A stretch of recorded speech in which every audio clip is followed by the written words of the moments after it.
Assalamualaikum warahmatullahi wabarakatuh. Yang terhormat kepada Ibu Yulistin Tresnawati SPSI MSI selaku dosen pengampu mata kuliah hubungan interpersonal dan juga rekan-rekan semuanya. Pada kesempatan kali ini kami akan mempresentasikan materi mengenai kesalahan komunikasi dalam lingkungan keluarga. Sebelumnya izinkan kami memperkenalkan anggota kami. Ada saya Nadila Putri Pratama, ada rekan saya Zahra Ayusyam, ada Nurul Rahma Anissa, dan juga Adinda Mutiara Kansa. Bisa di next.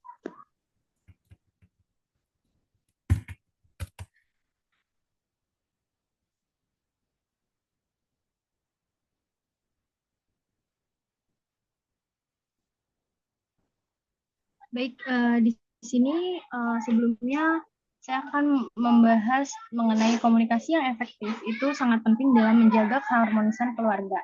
Jadi melalui komunikasi yang baik, anggota itu bisa saling memahami, membangun kepercayaan, dan juga menciptakan lingkungan yang mendukung. Tanpa komunikasi yang jelas dan terbuka, hubungan keluarga dapat mudah terganggu oleh kesalahpahaman dan konflik. Oleh sebab itu, mengembangkan keterampilan komunikasi merupakan kunci dalam menciptakan hubungan keluarga yang sehat dan juga harmonis. Namun, kesalahan komunikasi juga sering banget terjadi dan bisa menyebabkan berbagai masalah dan juga konflik dalam keluarga. Bisa di next. Di sini ada penyebab kesalahan dari komunikasi. Yang pertama itu ada perbedaan gaya komunikasi. Jadi setiap individu itu memiliki cara yang berbeda dalam mengekspresikan pikiran dan juga perasaannya. Perbedaan ini bisa didasari oleh faktor usia misalnya, kepribadian dan juga latar belakang budaya atau pengalaman hidup. Jadi ketika anggota keluarga tidak memahami gaya komunikasi satu sama lain, ini bisa menciptakan kesalahpahaman. Lalu ada kurangnya mendengarkan. Jadi kerap kali anggota keluarga itu nggak sepenuhnya memperhatikan atau mendengarkan apa yang sedang dibicarakan. Jadi baik karena mungkin gangguan dari eksternal seperti teknologi ya, seperti saat ini dan juga internal atau pikiran sendiri, akibatnya informasi penting yang ingin disampaikan itu tidak diterima dengan baik dan juga dapat menimbulkan misinterpretasi. Lalu selanjutnya ada penggunaan bahasa yang tidak jelas. Menggunakan bahasa yang ambigu, istilah yang tidak jelas atau terlalu banyak asumsi dalam berbicara bisa membuat pesan yang disampaikan itu nggak dimengerti dengan benar oleh penerima pesannya. Hal ini tuh sering terjadi terutama jika adanya perbedaan pemahaman atau pengalaman antara generasi yang berbeda. Lalu ada juga yang terakhir, ada emosi yang mengganggu. Saat marah, frustasi, dan juga kecewa, kita atau seseorang itu cenderung sulit untuk berpikir jernih. Nah, akibatnya komunikasi yang bersifat defensif atau agresif tersebut itu nggak bisa menyampaikan pesan dengan baik. Jadi dengan adanya emosi yang berlebihan bisa memperkeruh suasana dan juga membuat diskusi itu berubah menjadi pertengkaran. Bisa di next.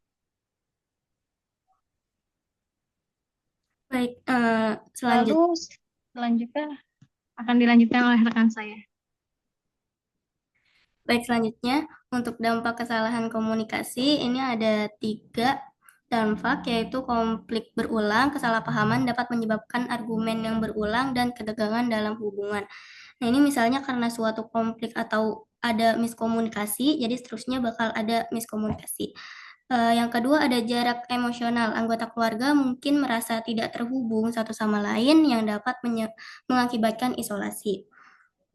Misalnya karena konflik yang tadi, suasana di rumah ini jadi dingin karena anggota keluarga saling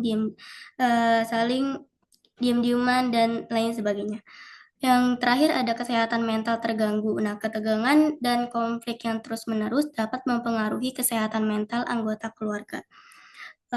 Karena konflik yang berulang terus, suasana rumah jadi dingin, akhirnya anggota keluarga pada stres karena keluarga adalah orang yang seharusnya paling dekat dengan kita.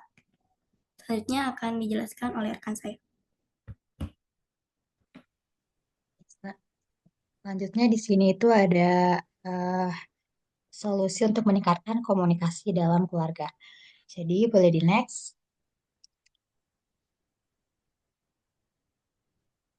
Oke, yang pertama ini ada yang mendengarkan aktif, yaitu mengajukan pertanyaan dan memberikan perhatian penuh saat berbicara dengan anggota keluarga, yang dimana ini anggota keluarga itu harus saling interaktif, memberikan perhatian penuh saat berbicara, lalu juga menjawab pertanyaan dari anggota keluarga yang bertanya. Terus yang kedua ini ada menggunakan bahasa yang jelas, menyampaikan pikiran dan perasaan dengan cara yang mudah dipahami.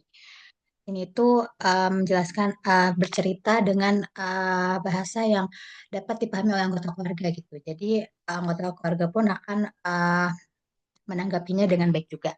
Selanjutnya ada mengelola emosi, belajar untuk mengendalikan emosi saat berkomunikasi sehingga diskusi tetap konstruktif. Saat ada masalah pun kita harus tetap mengelola emosi kita, menjaga emosi kita supaya tidak ada kesalahpahaman atau rasa ketersinggungan. Selanjutnya yang terakhir ada yang membangun rutin komunikasi, yaitu mengadakan waktu khusus untuk berbicara tentang perasaan dan masalah dalam suasana santai. Di sini tuh bisa eh, setiap keluarga itu menggunakan waktu family time. Jadi di situ bisa saling menukarkan perasaan yang tidak enak atau saling evaluasi diri. Baik, selanjutnya akan dijelaskan oleh rekan saya.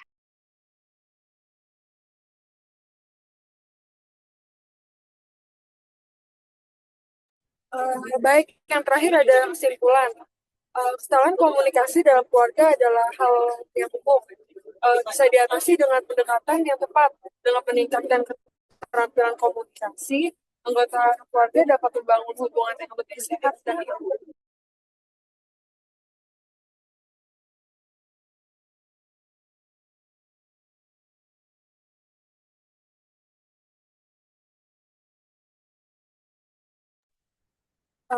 Baik, sekian dari kelompok kami. Terima kasih. Assalamualaikum warahmatullahi wabarakatuh.